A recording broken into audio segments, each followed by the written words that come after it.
Ishan. So I would expect banks to come out with strong numbers, even though NIMs could be slightly compressed, but volumes will be very, very strong, particularly some of the large cap, like the SBIs of the world. Given that fee income again for them will not start to play out, and I think Kotak could be a dark horse over there. Both sides of the coin, the private and the PSU. IT will be a little bit of a laggard, and we would look out for further guidance. But the real best play will be arguably the capex stocks, the ABB, Siemens of the world, which have been on a very, very steady wicket. And Larsen will come out with, I think, arguably the best earnings ever. On the other hand, we think the mid caps, depending on change of scenario, will see a lot of traction. And, like I said, the real froth is on the mid cap earnings and guidance, because a lot of the stocks are now way ahead of their targets. And that is what the discount on the Nifty now to the mid caps is telling us, that if there is any earnings surprise, then there could be some amount of selling in the mid cap stock. So we think banks, capex stocks will lead from the front. IT could be a underperformer on the result side. Sanjiv, hi, morning. But that enthusiasm doesn't seem to be playing out on the banking stocks, though, at least for the last 2 days. And so far this year, HDFC Bank has actually fallen by about 3.5%. And even the mighty ICICI Bank is down nearly 2%. Correct, Aisha, and that is part and parcel of some ETF outflows. We know that the Bank Nifty had run almost 4,000 points in December. In December, and I think there has been a reasonable amount of profit booking there.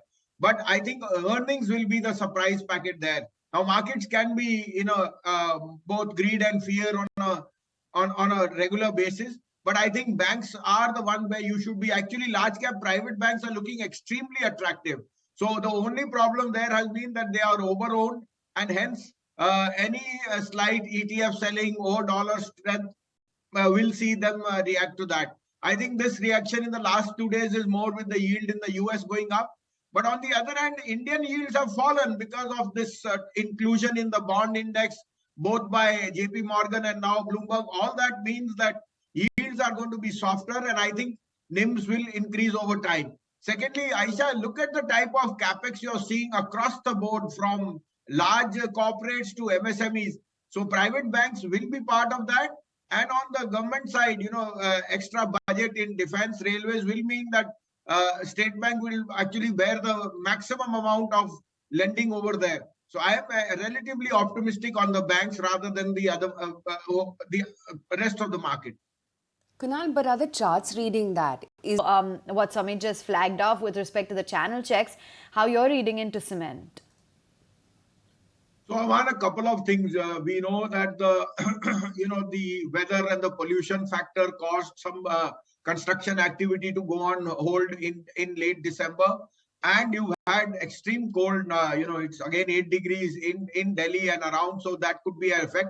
You are aware of the floods in Tamil Nadu and so on, which have played a little bit of a dampener there. But we continue to think volumes, and look at the activity. Look at real estate stocks. If real estate stocks are getting re-rated on sales, the input conduit has to be steel and cement. So no two ways. Add Ultratech, add Ambuja, add Dalmia Bharat into your portfolio on this correction. Cement will be a no-brainer right up till the elections. And you will see more cause of price hike come as soon as the weather possibilities increase. See, cement is in a cartel place. There's a 58% of the market is owned by 5 big players.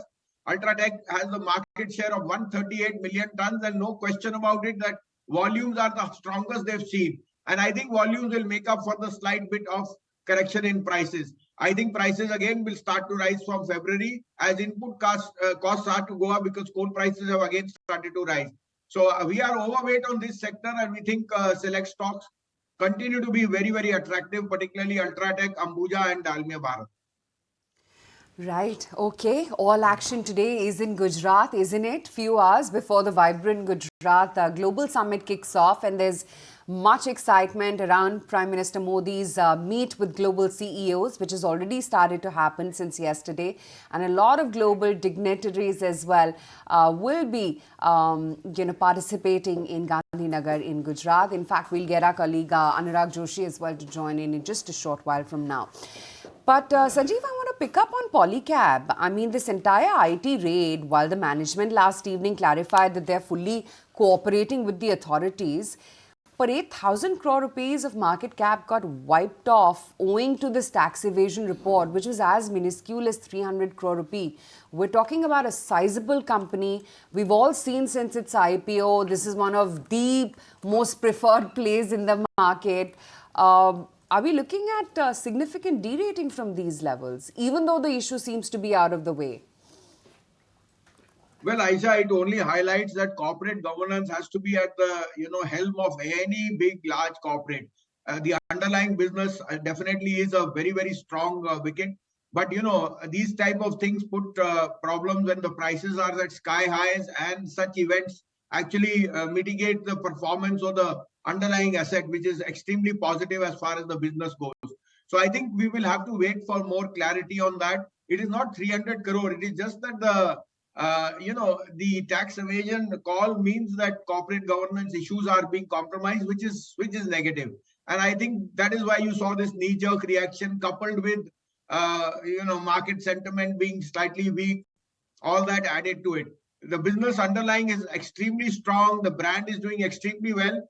We'll wait for more clarity, but I would expect this to be a passing storm as earnings start to deliver. But like I said, corporate governance has to be at the helm of any such large corporate which wants to make it into the large cap place. Zee Entertainment as well, that stock exits the F&O ban, and as per reports we understand that from the company side they say that the merger is on track with Sony. I know it's day after day that we ask you this question, Sanjiv, but just purely for, say, those investors who are really banking or hinging on this as a major trigger, you're pretty confident and you continue to remain that this deal will actually culminate and it will be beneficial. Where do you see maybe the stock price headed from this 250 mark? Well, Avan, yesterday also I told you there will be a 10% knee-jerk reaction, but smart money will buy. And smart money did buy at that 240, 245. We did add some of it for our clients. Even though the noise is raw, a noise is going to be loud, I think it is more of rumor mongering by channels and other, constituents. I am very sure that the merger goes through. And imagine, Avan, what a MNC stock will, or a company you will see in the next few months and few years. There is no way that Sony is going to not go to the last mile. And I think it's just a matter of compromise. As soon as you see the back of the going cars, this stock will hit 20% circuits. I can, vouch for that. You can get me online that day. But I am very, very sure the ambiguity is a buying opportunity. The underlying business has a humongous potential, given that ad revenue. The operation of their pellet plant unit in Mangalore has been temporarily suspended. Let's get in a chart check, Nuresh, from you on these two stocks, KIOCL, JB Chemicals. So KIOCL is a pretty low float stock, so would not be looking at it closely as such. But JB Chemicals is interesting. This has been a stock which has been slowly and steadily trending up. Overall, the fresh breakout around 1550 gives an upside of 1800, 1900 in the short term. So positive at current levels, a revised stop loss would now be placed at 1600. I'm just going to scan through the list of stocks where we've seen big activity. And not large actually. AU Bank yesterday collapsed. HDFC Bank, AU Bank. Banks are just not chipping in. Bhasin Saab, everybody is waiting, and the wait continues. But banks are not going up, especially HDFC Bank. Well, Nikunj, give HDFC and Reliance some space. The market caps are way beyond any of the others. They do have a bearing on the index as such, and the smart money which plays the ETF does use the index as a bearing. But I think there will be deliverance of results in the next maybe fortnight, which will again set the cat amongst the pigeons that you must have this in your portfolio. I would expect State Bank and Kotak to lead the earnings front from the front, and I think that this is a time, if you want to be in the market, that this is the time you should be adding these banks, particularly the large cap and the heavyweight SBI, because you cannot but make money over a period of time. In the short duration, yes, there can be another week of consolidation, but I am very, very positive.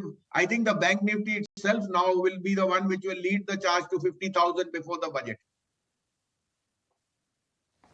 Well, you may call it exciting, you may call this as an opportunity, you may call it logic.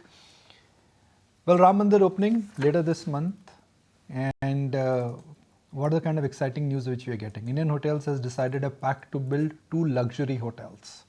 That's in Ayodhya. Delhi, Mumbai, Ayodhya flight have started by Interglobe Aviation from 15th of Jan. So it'll start like next week. To connect 7 other cities. Special 1,000 trains for Ram Temple or Ram Mandir inauguration. That's some bit more in terms of what kind of business is just going to generate. And if I just look at the multiplier on the economy per se, pure economic multiplier of Ayodhya, for 1 minute I'm just going to keep everything else and only talk about the real impact of the business per se. We are looking at complete transformation in Uttar Pradesh, and the word religious tourism, which up until now was something which nobody thought of, is now a reality. So which are some of the stocks which have rallied? And that's how markets move. They always move in and around large themes. So when Chandrayaan 2 happened, all the space related stocks, they went out of the park. Nobody's talking about it today because that was like a one-time effect. But when it comes to religious tourism and what essentially is going to happen post Ayodhya, I guess is a real deal, which means that now for multiple years, you actually will see tourism surviving, thriving and growing in a multiform manner, at least in and around Ayodhya and also Varanasi, new centers which are getting developed. Now, this is one company which is up 68%. Privek, they essentially are in the business of religious tourism. Let's look at Indian hotels. Let's look at IRCTC. So, Bhasin Saab, which is the favorite stock, or which is your favorite stock when it comes to religious tourism? Well, first, Jai Shri Ram. I mean, we are all looking forward to that, biggest unfolding of the temple, and I mean, a lot of Astha is involved in that. And like you rightly said, the biggest business, at least in India, is religion. And religious tourism has got so much of credence. And I do a lot of tourism whenever I go, wherever I can. I do a lot of my visits to most of the temples and so on. And I observe over there how religion over there in each smaller tier 2, tier 3 city is worshipped and so on. So I have a clear mandate. IRCTC is headed to 1,200 rupees over this year. And Indian Hotel is again shining like a jewel. Nikunj, yesterday we had some bookings to be done for people. I'm heading to Indore before, just around the budget. And you won't believe there is no room available below 10,000 rupees. I mean, even average three star, 4 star, for some. So you can imagine room rates are going through the roof, and the demand is unsatiable. So I think clearly the winners are going to be Indian Hotel and IRCTC. Also, if I can say, Indus Tower is the largest player in setting up telecom towers. And I think that once you have more visibility there, that would be another place where 5G connectivity and the whole host will be on a very, very large scale. So as a disclosure, we've had coverage on Indus Tower. We think the biggest beneficiary of Vodafone survival and now a capital infusion will see return of capital to IndusInd, which will see a very big dividend. And 5G connectivity and more towers is seeing the roost. So Indus Tower is a stock which I think can be re-rated all the way to 300. Okay, fair enough. That's the view coming in across the board. Meantime, the general consensus, Sanjeev, is that pharma is likely to make a comeback this year. What's your outlook in terms of allocation to large and mid-cap stocks within the pharma space? Yes, Avan, and pharma stocks have actually been the outliers, if I can say, particularly Oro Pharma, Lupin, which have been two of my favorite and in my portfolio. I continue to think the pharma ETF, particularly the SBI and the uh, uh, and the other Reliance one is extremely positive. So if you want, do that ETF flow over there, because the news flows regarding generic and other is getting only more positive. Plus you have the diagnostic space, which is again doing well. But for that, like I said, an ETF will be a better play, or a mutual fund in pharma will be a better play, because you will have a basket of that. As a disclosure, both Lupin and Oro are in our portfolios and have been relatively big outperformers. Okay, thanks for that, Sanjeev.